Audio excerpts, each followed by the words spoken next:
Before you can enter the College of Winterhold, the gatekeeper of sorts, Faralda, or Neria, stands outside to deter anyone who is not fit to be a disciple of the magical arts. Simply cast the spell she asks to gain access to the college. If you do not know the spell she requires, you may be able to purchase it from Nelikar in the Frozen Hearth in Winterhold. Alternatively, you can persuade her, or if the option that you're a dragonborn is available, just use a shout in the open space behind her to convince her. You can now purchase Apprentice Destruction spells from Neria. Report to Mirabelle Avine in the courtyard and let her know you are ready to tour the college. After touring, enter the Hall of Elements and listen to Tofter address the new recruits. Tofter succumbs to the others' eagerness and decides to teach something practical. Follow his instructions. Learn Light Ward from him if you do not know it already. He will then ask you to stand opposite him so no one is in the way. If you have a follower, you should ask them to stand behind you and make sure you don't part ways with them, as the game registers this as your follower trespassing and the class will become hostile to your follower. When Tofter tells you to put up your ward, the storyline can stall, and he will not cast fire at you. If this happens, you can kill one of the other new recreates, then escape before the other mages kill you. Pay your fine with the guards. They will take your stolen goods. Then when you return, Tofter will comment on the unfortunate events and the story will move forward. Meet Tofter at Sarthal. Follow your map icon, but you will find it near Winterhold and he will take you inside after you speak to him to tell him you are ready. You will not be able to enter without him. The door will indicate that you need a key. Use the wait function if you have beaten him to the door, or browse the levels of wooden walkways for some loot. Once inside, you can sheath your sword or spells, as there are no enemies in this first section, until after you find some items for Arniel. Follow Tofter to the bottom of the wooden stairs and he will speak to you again. Choose the top dialogue option to move on. Tofter will ask you to find Arniel Gain. You are to meet Arniel, who can be found relatively easily. He's located past the next open cavern, so follow the map or the passageways until you get to another cavern. Make your way to the bottom and through some more tunnels. Arniel asks you to find 4 artifacts. Your map will be updated with the location of all 4. Follow the corridor to grab 3 enchanted rings, on the ground, and an amulet. The 4th artifact is the Sarthal amulet. Once retrieved, you'll be trapped inside the room. Go back to the bars that now block your exit and speak to Tofter, who will come to help. Do as instructed and use the amulet to escape the trap by equipping it, then cast a spell, any spell, on the wall where the amulet was. Doing so breaks down the wall, after which Tofter passes through, expecting you to be behind him. Once in the room, you will have a vision from Nirian, a member of the Sijic Order. After you inform Tofter about the vision, he suggests looking around a bit. You might have draugrs to deal with your immediate future. And after speaking to Tofter and telling him about your vision, a draugr and a restless draugr will burst from their coffins. Follow Tofter around the corner and down the ramp, no enemies. Use the lever on the right to open the gate. Be ready for a fight. As soon as you enter, you'll be confronted with a number of draugr, but they should be easy enough to dispatch with Tofter and perhaps a companion, housecarl or follower at your side. This room may be leveled, but you will have to deal with at least 4 draugr before you enter into another dialogue with Tofter. Tofter will stay behind, but asks you to press on. Pull the 2 chains on either side of the door on the far side of the room to uncover a door to the next area. No one will attack you in the first room, so check the small and large burial urns for loot, leveled gold, gems, and potions. In the next larger room, you'll see a light in the corner. Beware the corner, as there is fire rune waiting for a misplaced foot, circular mark on the floor glowing orange. Moving through the room will trigger the draugrs that are waiting for you. Send a firebolt or similar spell down the hall to wake them if you want them to come to you. 1 will attack in the first section. Turn the corner for 2 more. A 3rd can join the fight from upstairs, and he will be a restless draugr wielding a bow and arrow, so beware if the fight against the first couple starts to drag on. Each will have some gold, weapon, ancient Nord sword, war axe, etc., and a chance at a gem. Go upstairs and turn left towards the coffin, empty, and head towards it. A soul gem, coin purse and burial urn will be on your right. Once the need for loot subsides, head past the coffin and through the doorway. Gold and potions straight ahead. Go left after and around the corner. Careful of the poisonous arrow floor trap as you move down the ramp. Beyond this trap are more powerful draugrs depending on your level. They could be anything from a normal draugr to a restless one and a draugr white. You can touch the poisonous arrow trap to wake them and then fight them as they come up the ramp, or go attack them as they wake. No more enemies in the next room, but you will have to arrange 6 pillars to open the door ahead. The solution is on the wall behind each pillar. The solution from lever facing away from the door, towards the way you came in. Left, hawk, hawk, whale. Right, whale, snake, hawk. Be careful, as a wrong combination will result in some poisonous darts fired from the walls. Go through the door and around the corner. Ready your nerves and open the next, non-loading, door. Once opened, your prize is really just another enemy, but in the form of a powerful draugr deathlord. He can dole out a lot of pain in a single swing. It's best to take him out from a distance if possible. Feel free to run laps up and down the stairs to keep him on your tail. Turn and fight when you are ready. Use your shouts whenever you can to inflict more damage as well. Another strategy involves running back to the room with the pillars and standing next to the lever. As the Deathlord approaches, close the door and shoot him with arrows. This will have to be repeated a lot of times depending on your level. After defeating, move on up the stairs and through the door. There are 2 alchemic traps here on the floor. If you go through those traps, you will be hit by lightning. Disable these traps by using some destruction spells on it a couple of times. Time to arrange 4 pillars again in order to open the door. And of course, pulling the lever with incorrectly arranged pillars will shoot poisonous arrows from the wall. The solution is on top of each pillar, but the pillars here are a bit difficult to shuffle, as activating the first or second pillar to the left will also activate the 2 pillars on the right.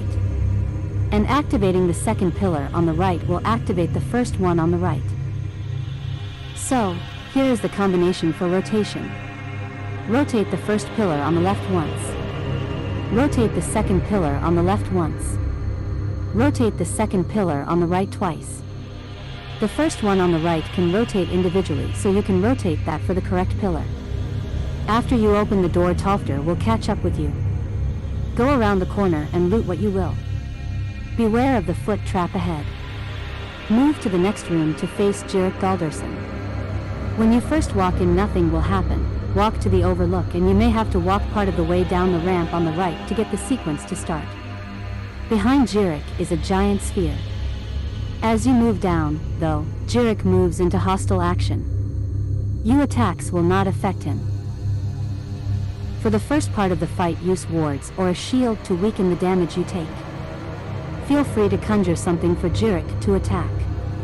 Tolfter will attack the giant ball, which will weaken Jirik, allowing you to take him out. Note, on the table in front of him is his staff that does 25 damage and 2x that to magicka. Rare item, really good if you're a mage. You'll know you can hurt him because he'll erupt in flames. Kill him. Retrieve the amulet from Jiril's corpse. It is needed for the Forbidden Legend quest. If you have not yet started this quest, take the writ of sealing off Jiril's corpse. Reading the writ will launch the quest.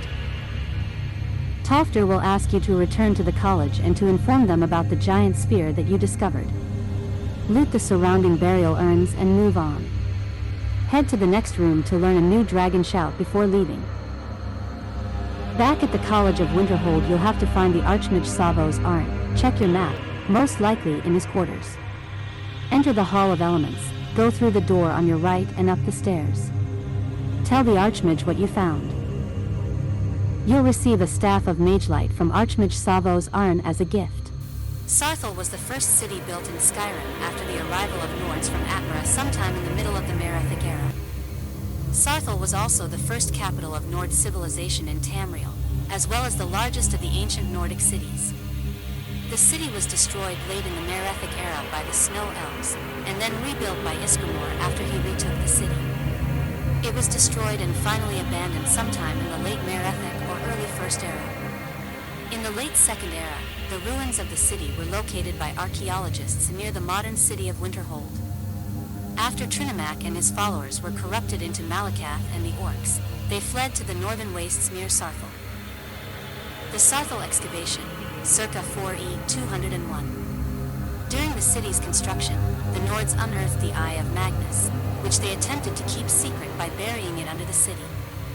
The Snow Elves learned of the powerful artifact, however, and wanted it for themselves. They attacked the city in order to secure this power, an event known as the Night of Tears. Everyone except for Isgramor and his two sons, Ingal and Ilgur, were killed and the city was burned to the ground. Isgramor fled back to Atmara to gather an army with which to fight the elves. Before the Snow Elves could find their prize, Isgramor and his 500 companions returned, strengthened by powerful enchanted weapons and armor created by Ozidal, drove the elves back from Sarthal, and began a campaign to drive them from Skyrim entirely. Reports from Dominion scouts suggest the ruins were still visible during the interregnum. Although the city was lost, the Eye remained buried under Sarthal until the College of Winterhold unearthed it in the Fourth Era. The local Nords, however, did not approve of the college mages digging among the dead of the ruined city. Jirik Galderson, one of the three sons of Archmage Galder, fled to Sarthal after his treachery in seizing the Archmage's powerful amulet. He fought and killed 10 of Archmage Girmund's battle mages before finally succumbing, and was sealed within the ruins. One of Isgramor's 500 companions, the legendary warrior Rainier, claimed to have survived the Night of Tears and sailed back to Atmara with Ilgur. The Eye of Magnus is an ancient artifact of unknown origin. It possesses a great amount of magical power and can be manipulated with the Staff of Magnus, which once belonged to the god of magic himself. It was discovered by the ancient Nords when they were building the city of Sarthal. In 4E 201, during an expedition in Sarthal, the Eye of Magnus was uncovered by members of the College of Winterhold. The artifact was transported to the college for examination. Ankano, a Thalmor agent, attempted to draw power from the Eye, but was prevented and killed by members of the college. Monks from the Sijic Order, who had been observing the situation, arrived to take the artifact, claiming that it was too unstable to keep in Mundus.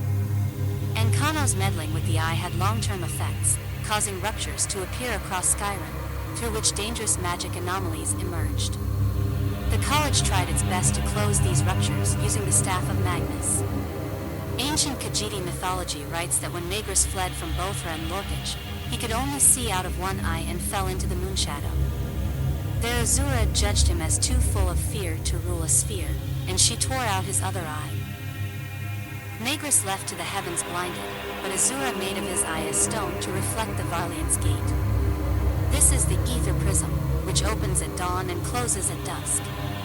Some sorcerers hold that Magrus left the eye willingly as an offering to Azura and her children, and these magi still utter prayers to his name.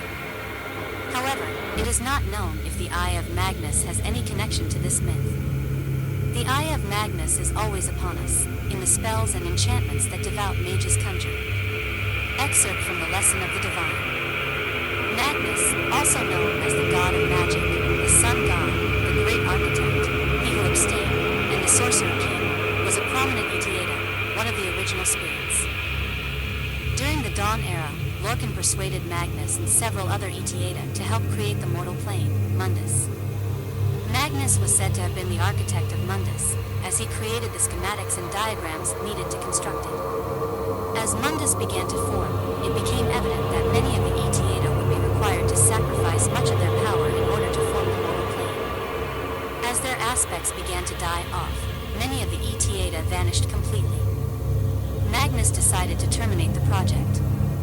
He fled to Aetherius in the last of Mundus' birth pains, and his departure tore a hole which became Nirn's son, itself known as Magnus.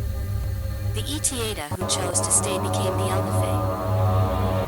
Many other Itiada, who became known as the Magna Gu, followed Magnus, tearing smaller holes in the sky, which became the stars.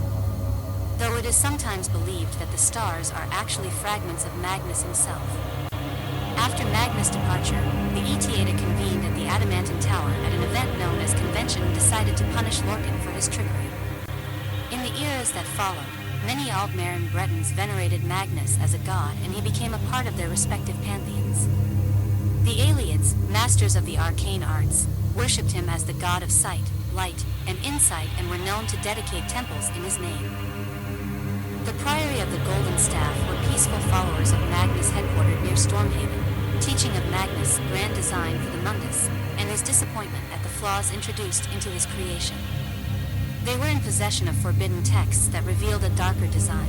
Some of the Magna Gu once sought a tool to unmake what had been made wrong, in order that it could be remade in accordance with the architect's plan, which became Maroon's Dagon. Breton followers of Magnus sometimes use wicker effigies as stand-ins for themselves when performing certain rituals. The Khajiit worship Magrus, where he is commonly known as the Cat's Eye or the Third Eye of Azura.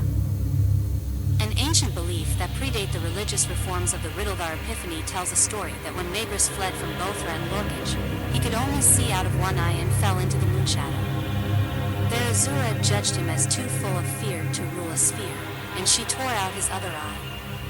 Magrus left to the heavens blinded, but Azura made of his eye a stone to reflect the Varlian's gate, which is known as the Ether Prism. However, some Khajiit sorcerers hold that Magrus left the eye willingly as an offering to Azura and her children, and these magi still utter prayers to his name. Syro-Dailic legends say Magnus can inhabit the bodies of powerful mages and lend them his power.